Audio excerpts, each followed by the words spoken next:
capital Jakarta, Basuki Cahayapurnama, Ahok, arrives at court as he stands trial for blasphemy. The man, who is the capital's first Christian and ethnic Chinese governor since the 1960s, could be punished with up to 5 years in prison. The court case was filed by several conservative Islamic groups after one of his statements on this YouTube video went viral. Maybe you think you can't vote for me because you're being deceived about Al-Ma'idah 51 and so forth. That's your right. Maybe you feel you can't elect me because you're afraid you'll go to hell because you're being fooled. That's fine. That's your personal choice, but my program will continue.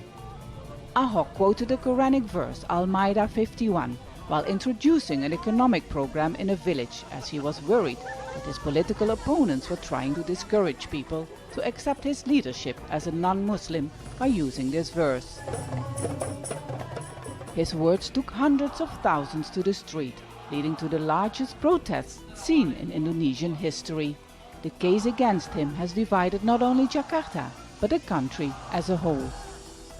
Indonesia, which has the largest Sunni Muslim population in the world, recognizes 6 religions based on the country's ideology named Pancasila. According to the constitution, they're all equal. But in the past 2 decades, the blasphemy law, dating back to 1965, is increasingly being used against religious minorities. In 2012, a public servant in Sumatra was jailed for 2.5 years after declaring himself an atheist on Facebook. A Muslim cleric received a 2-year prison sentence for preaching Shia teachings. Ahok is running for re-election against 2 Muslim candidates. His supporters claim the accusations are politically driven. As the governor, he has transformed one of the most populated cities in the world, known for its yearly floods, its serious traffic congestion and illegal settlements of some of Indonesia's poorest. His major achievements include cleaning up the river system, providing low-cost housing to the poor and improving infrastructure. One example is this recreational park where young Jakartans gather. Only a few months ago this was a red light district where thousands of people were settled illegally for decades. But his political opponents say his approach is heartless, as many who have been evacuated from the riverbanks are now left homeless. I'm Steph Vassen in Jakarta. In an exclusive interview, Ahok discusses the legal and political battle he is facing and whether Indonesia is at a crossroads between a multi-religious state or a nation based on Islamic principles, and if he wants to become Indonesia's first ethnic Chinese president. Basuki Cahayapurnama talks to Al Jazeera. Mr. Governor, thank you so much for talking to Al Jazeera. I think it's safe to say that you are at the moment one of the most controversial political leaders in Indonesia. There were hundreds of thousands of people demonstrating against you. In the 20 years that I've been in Indonesia, I've never seen those big demonstrations. What do you want to say to the people, all these people who were angry and who were protesting against you? Saya kira situasi sudah berubah ya. Karena rata-rata waktu itu kan mereka hanya melihat potongan dari, saya berbicara 6.000 detik lebih yang disebarkan lewat WA grup itu, WhatsApp grup hanya 13 detik. Tentu informasi yang diterima dari 13 detik berbeda dengan yang kita bicara 6.000 detik lebih. Can you explain to us why did you refer to Al-Ma'idah in this context? Nah, dalam konteks itu sebetulnya kalau kita lihat dari atas, saya berbicara program. Nah, saya punya pengalaman, biasanya orang-orang di pulau itu hatinya tulus. Nah, saya bingung kenapa dari tahun 2014 hanya dapat 1 yang ikut program, 2015 hanya 1. Nah, makanya waktu itu saya mulai merasa ini pengalaman saya di Bangka Belitung dulu. Dulu minta maaf kepada saya, tidak memilih saya. Karena menurut ajarannya melalui surat Al-Ma'idah, itu tidak boleh menjadikan Nasrani, saya Kristen, sebagai pemimpin. That this was being used by your political opponents. Tahun 2007, Gus Dur, Abdurrahman Wahid, presiden kami yang ke-4, itu jelas mengatakan kepada saya, Al-Ma'idah ini Tidak ada hubungannya dengan pilkada sebetulnya. Dan dimaksud Al-Maidah juga sebetulnya wali, pelindung. Ya tentu saya percaya sama Gus Dur dong, seorang kiai. Terus teman-teman saya mengatakan, kecuali kita milih pemimpin agama. Ini kan administrator, pelayan gubernur itu. As you said, you're a Christian. Talking about Quranic verses, isn't that considered too sensitive in a country where the majority is Muslim? Saya kira kita sudah sering sebutkan itu. Bahkan saya sudah terbitkan buku tahun 2008. Itu jadi sangat laku, bestseller. Jual buku itu. Tidak ada yang mempersoalkan. Bagi saya ini kebetulan mendekati Your book was about the Quran. Iya, resmi, dan buku itu tidak pernah dilarang untuk diterbitkan. Dan nggak ada yang baca. Saya juga sering sampaikan di dalam rapat, di dalam itu. Ini kan menjelang pilkada saja, karena ada Buniyani yang mengambil 13 disebarkan sebetulnya. Dan pelapornya juga semua orang-orang yang ada hubungan satu sama lain. Nah, coba kalau saya tidak ikut pilkada, tidak ada masalah ini. You have apologized several times, right, for what you said. Why did you apologize? Ya, ini sopannya bangsa Indonesia ya seperti itu. Kalau saya mau lewat depan Anda juga saya apologize, saya mau lewat di depan Anda. Nah, saya minta maaf karena masalah ini membuat nasional jadi begitu gaduh. But do you regret it? Oh enggak, aku nggak pernah regret. Ya kalau kamu ulang lagi di Pulau Seribu, saya akan mengatakan yang sama persis. Karena saya tidak ada niat menghina atau menista agama Islam. So now you're on trial for blasphemy and you're facing 5 years in prison. Since the 1990s, 130 people have been brought to court for blasphemy. Most of them have been convicted. Do you think it's fair to use the blasphemy law in this context against you? Saya tidak tahu, kita hanya taat hukum saja. Kalau memang hukumnya mengatakan begitu, kita ikut saja. Yang pasti, kita sadar di bawah PBB, Persatuan Bangsa-Bangsa, sudah 2/3 negara tidak menganut lagi hukum tentang penistaan penodaan agama sebetulnya. Tapi kalau negara kami masih menganut, ya saya harus taat. Ya kan? Tapi bagi saya, ini ada sejarah untuk bangsa ini. Apakah akan membangun bangsa ini di atas fondasi Pancasila dan Undang-Undang Dasar 45, termasuk NKRI dan Bhinneka Tunggal Ika. Ya, saya bersyukur kalau sejarah memilih saya untuk di posisi seperti hari ini. Karena seorang Ahok, semua orang harus rethinking about Pancasila, reinventing Pancasila. Ini menarik. Kita mau Pancasila atau mau ganti ideologi? But you say history has chosen you to be in this position right now? Ya. Why? Kalau orang Indonesia suka percaya bilang takdir. Ya kan? Saya tidak ada niat menista agama Islam. Rekam jejak saya jelas, saya baik dengan orang Islam, saya punya saudara keluarga Islam. Bagaimana saya bisa menghina Islam? Saya sekolah SD SMP belajar agama Islam. Saya mengerti ajaran agama Islam, saya belajar. Kenapa saya harus menghina agama Islam? Many people say your worst enemy, even your friends tell me this, your worst enemy is your own mouth. You're considered very blunt, very un-Indonesian blunt. You have basically said Christianity is a silly religion. You have been swearing very bad words on live television. Do you feel that you actually offend a lot of people here in Indonesia by your style, by the way you express yourself? Ya tergantung gitu loh. Menurut saya memang sebagai pejabat publik kita tidak perlu bicara yang kasar. Tapi anything else ketika that is mengatakan bad. sebuah kotoran, di kampung saya biasa menyebut itu.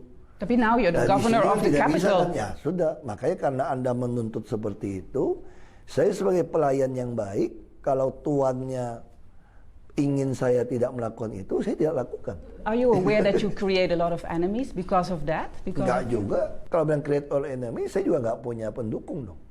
Persoalannya memang saya kadang-kadang lupa saya pejabat publik. Karena saya hanya merasa saya aktivis yang bekerja, menolong rakyat. Saya juga geram, lihat kemunafikan, korupsi di mana-mana. Saya juga geram. Apalagi berlindung pakai agama, saya geram. But the outcome of all this is that Indonesia at the moment is pretty much divided between, especially Jakarta, but also even beyond Jakarta, between people who support you and people who don't like you. Do you think that your role has become a divider for Indonesia? Makanya sebetulnya ini pertanyaan yang sebetulnya nggak cocok. Kalau saya hubungkan dengan ini nanti orang tersinggung lagi. Saya mau tanya pertanyaan yang sangat natural. Ketika Tuhan mengutus seorang nabi ke dunia, itu divide or united. Semua nabi yang datang dimusuhin. Saya tidak mengatakan saya nabi. Saya hanya mengatakan kita ini sudah mengorbankan banyak nyawa, banyak darah dari pahlawan-pahlawan kita. Memasang fondasi Pancasila. Undang-Undang Dasar 45, Bhinneka Tunggal Ika. Negara Kesatuan Republik Indonesia. Ketika saya ingin ini dibangun rumah Pancasila, saya bukan divide, saya unity dong. But what do you do, for example, to get the people who actually were protesting against you, who are criticizing you, to unite them back with you, basically, to make peace? Ya bagi saya sederhana saja. Kalau saya terpilih kembali, saya akan melayani semua orang, baik yang suka atau tidak suka dengan saya, karena itu sumpah jabatan saya. Tapi kalau Anda mau mengubah negara ini berdasarkan syariat agama, saya akan di depan melawan Anda. You're talking about... saya pasti depan melawan Anda, karena saya tidak mau nyawa korban orang dikorbankan seenaknya saja. You're talking about the Islamic Defenders Front, for example, right? It's one of the groups that have been at the forefront. Saya tanya sekarang, apakah semua umat Muslim Indonesia merasa FPI itu adalah wakilnya mereka? We are talking about the Islamic Defenders Front, who have been at the forefront of the struggle against you, basically. They've been known for violent actions against religious minorities. The question is, why has never been made any serious efforts to disband this organization until now? Anda mesti tanya kepada yang berwenang, ya, kepolisian. Ya, kita nggak bisa nutup. Kita nggak bisa melarang, karena kan government pemerintah di Indonesia, gubernur itu tidak membawahi kepolisian. So you didn't have the power to do that? Bisa. So who has the power to do that? Kepolisian yang harus lakukan, saya kira. Memang wewenangnya ada di mereka. Yang penting begini, kalau dia melakukan anarkis, itu ada Menteri Agama, ada Menteri Dalam Negeri, ada Kejaksaan. Jadi sebuah ormas atau apa melakukan sesuatu yang bertentangan, mereka harus diperingati. Ya kan, kalau dia enggak, ya silakan tanya kepada menteri, kenapa tidak, saya tidak tahu. But the president, for example, President Joko Widodo is one of your most important allies. He hasn't done much as well to actually come out in your support. Are you disappointed in him? Oh, enggak dong. Saya sebagai teman tetap teman. Saya yakin selalu Presiden Jokowi mempunyai strategi yang baik. Beliau mempunyai strategi yang baik.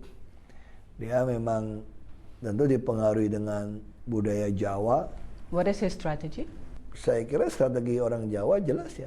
Menang pun tidak membuat musuh merasa kalah.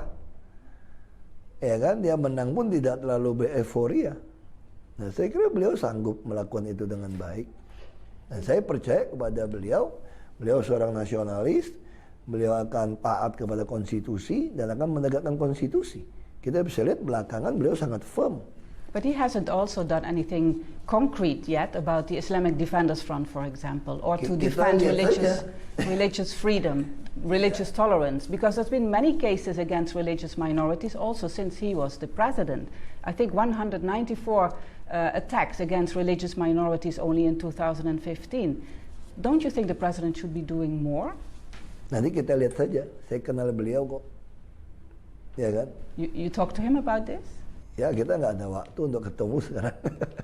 He's too busy. Or you too busy? Ya, saya tidak enak ke sana kan. Dalam status seperti ini. Nanti merepotkan posisi beliau. Karena kelompok ini kan menuduh seolah-olah presiden membela saya. Padahal kan tidak. Presiden kan kalau mau membela saya bisa dipotong di kepolisian atau di jaksa. Justru presiden membiarkan proses hukum berjalan dengan baik. Sehingga ini jadi satu pelajaran buat negeri ini. But you're sure he still supports you?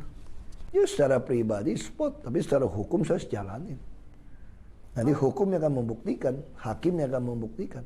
You talked about it before, but how worried are you about the direction Indonesia is currently going in? You're talking about Indonesia it's officially a secular state with 6 official recognized religions, among them also Christianity, of course. Do you see that Indonesia is heading in a direction where this multi-religious system is going to be eroded and maybe eventually disappear altogether and it becoming more Islamic? Saya kira enggak. Islam di Indonesia sangat berbeda. Islam di Indonesia itu betul-betul ngerti mengajarkan Islam yang rahmatan lil alamin. Islam yang damai. Karena penyebaran Islam di Indonesia itu melalui perdagangan. Kita punya budaya yang berbeda. Itu kita namakan Islam Nusantara. Kita Islam yang sangat toleran, sangat cinta damai, sangat memaafkan. Itu diajarkan dari kecil. But you can see in the last decade, you can see that there's more conservative Islam coming into daily life in Indonesia. Saya ngerti. Saya dengan saudara saya pun, saya pikir dia juga dipengaruhi oleh Islam yang dari berpakaian, there's definitely a change going on, berpakaian, right? dari apa. But how do you feel about that? If you see itu yang disebut dari Bung Karno, presiden pertama kami. Kalau Anda mau jadi Islam, tidak perlu jadi orang Arab, orang Timur Tengah. Anda jadi Kristen, ya nggak perlu jadi orang Yahudi. Anda jadi orang Hindu, tidak perlu jadi orang India. Ya Anda mau Islam, mau Kristen, mau Hindu, tetap jadi orang Indonesia. Ini kan soal kepercayaan kepada Tuhan. Nah, saya yakin mayoritas bangsa ini masih sesuai dengan track ideologi kami. But you think it's under threat and it has to be strengthened to this belief of multi-religious? Saya kira ini makin kuat sekarang. Setelah kejadian ini justru makin kuat. Kita makin sadar, kita tidak bisa diam. Bahwa ketika para pahlawan sudah mengorbankan nyawa untuk dirikan fondasi ini, kami nggak boleh diam ketika ada orang mau membongkar-bongkar fondasi. Kami harus berani juga untuk melawan. What can you do against it? What do you mean by not staying silent? What do you? Ya kita suarakan bahwa kita negara Pancasila, kita negara yang sangat toleran. Kita kelompok-kelompok agama pun menyampaikan tidak ada ajaran agama yang ngajarin bunuh orang, mau gantung orang, seperti yang diteriakkan gitu loh. Itu ajaran agama mana? Because personally, you are also a Christian. You're a minority in this country. How is it like at the moment to be a Christian in Indonesia? Saya tidak pernah merasa sebagai minoritas. Makanya waktu saya memulai jadi bupati di Belitung Timur, 93% Muslim. Dan kursi parlemen DPRD dikuasai 55% fraksi Partai Islam. Kenapa saya berani mencalonkan diri jadi bupati? Karena saya yakin bangsa kami, ada rakyat itu mengerti tentang karakter yang teruji. Dia akan memilih orang yang bisa memajukan mereka. Ini konsep yang harus kita miliki. Waktu mereka memilih saya tanya, ada satu Ustadz, kenapa pilih Ahok? Oh, kalau saya yakin Islam akan lebih maju di bawah pemimpinan Ahok. Karena Ahok ini memenuhi 4 sifat yang disyaratkan dari Nabi Muhammad untuk seorang pemimpin. Ada jujur, cakap, sidik, fatona, tablik, amanah. Disebutkan. Walaupun dia belum mendapat hidayah menjadi seorang muslim. Karena hidayah itu milik Allah. Jadi dia yakin kalau orang walaupun belum mendapatkan hidayah, kalau dia memiliki pengajaran konsep pembangunan yang Islami, maka umat Islam akan lebih maju. Do you think with the case against you and also all these people protesting on the streets, can you still be elected governor? Tidak, ya tahu Tuhan yang menentukan. Karena kekuasaan itu milik Tuhan. Tuhan yang kasih, Tuhan yang ambil. Because before this, kita tunggu saja 15 Februari. Before this happened, you were really high up in the polls. It seems it was not going to be any problem for you to become the governor again. At the moment, after this all happened, your ratings went down. Ya, itulah yang saya katakan. Do you see it's a political saya katakan, attack? Beberapa orang yang tidak suka dengan yang saya lakukan, orang yang tidak ingin saya terpilih jadi gubernur, menemukan cara untuk menggeser ini. So why didn't they want you to become the governor? What was their problem? Saya nggak tahu, mungkin karena saya terlalu memotong banyak korupsi, kita membuka transparansi dan tidak ada transaksi tunai di dalam Pemda DKI. Dan kita memotong. So you made a lot of enemies among the people who were corrupt? Ya, some say like that. So, but you still are hopeful that people will, despite this case, will still vote for you?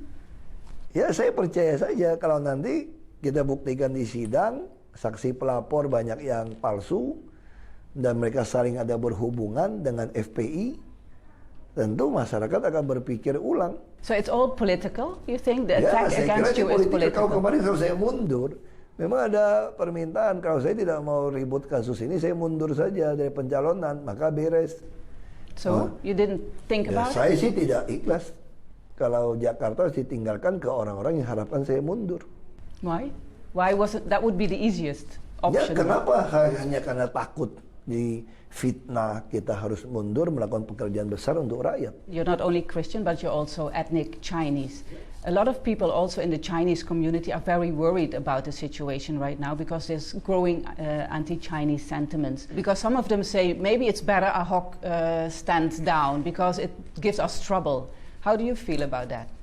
Itu kalimat bukan saya dengar sekarang, sudah saya dengar sejak tahun 2004, 2005. Do you understand where these anti-Chinese sentiments come from? Because a lot of people here feel, of course, the Chinese own a lot of money, a Ini lot of udah dari business. zaman Belanda. So the gap is very dari zaman big. Belanda.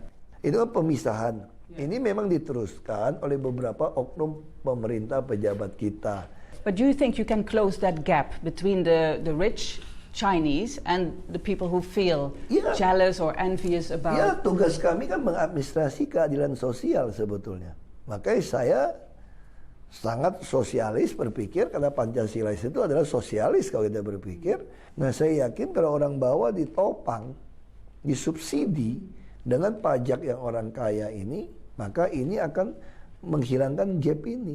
One problem with that is there's a lot of criticism on your eviction policies in Jakarta. You have cleaned the riverbanks basically because of the yearly floods in Jakarta. So there were a lot of slums, and these people have been moved to low-cost apartments, but many of them have not gotten a new house and they're now homeless. So people have called this policy quite heartless.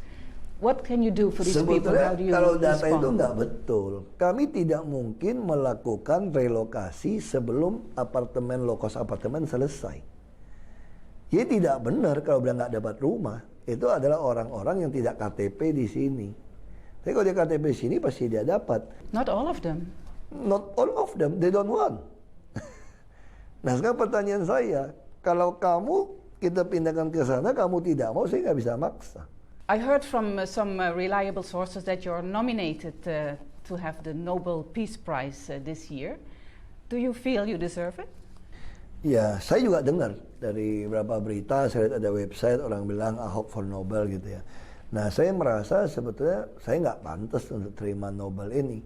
Masih banyak kayak misalnya Pak Safi Ma'arif, yang bekas yang Ma'arif Institute. Masih ada Gus Dur sebetulnya. You mean Islamic leaders in Indonesia? Jadi masih banyak sekali leader-leader yang menunjukkan pluralisme untuk memperjuangkan, misalnya Ibu Megawati, ya kan, kita lihat juga ada banyaklah pemimpin partai kita yang memperjuangkan itu semua. Ya so kan, you're not the right person, you think? Ya, saya kira saya terlalu junior ya untuk dinominasikan seperti itu. Tapi ya tentu kita menghargai kalau ada orang menominasi seperti ini. Artinya kita sebagai bangsa Indonesia ada nominasi untuk Nobel. Because that would be the first time. Sudah diterima atau tidak, saya tidak tahu. Your political career, where is it going after your, suppose you're going to be elected governor in February? Do you have any ambitions to become the first ethnic Chinese president of Indonesia? Saya tidak pernah masuk ke politik dengan ambisi mau menjadi the first ethnic Chinese. Itu kan istilah orang kepada saya. Saya masuk ke politik karena saya tidak sanggup lagi menolong orang miskin. So the question is, do you want to become the president of Indonesia? Kalau ada orang yang baik jadi presiden untuk memenuhi keadilan sosial, saya tidak mau jadi presiden. Tapi kalau tidak ada orang yang mau mewujudkan keadilan sosial, yang mau membangun rumah Pancasila, harus jadi presiden. Saya mau jadi presiden.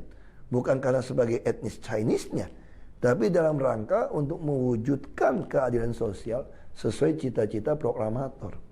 Itu yang mau saya lakukan. Next time, next election, or? Saya tidak tahu. Saya sampai katakan kalau ada orang sudah baik, kayak Pak Jokowi sudah jadi presiden yang baik, buat apa saya jadi presiden? Buat apa? Thank you so much, Mr. Governor, for talking to Al Jazeera. Thank you so much. Sama-sama. Thank you.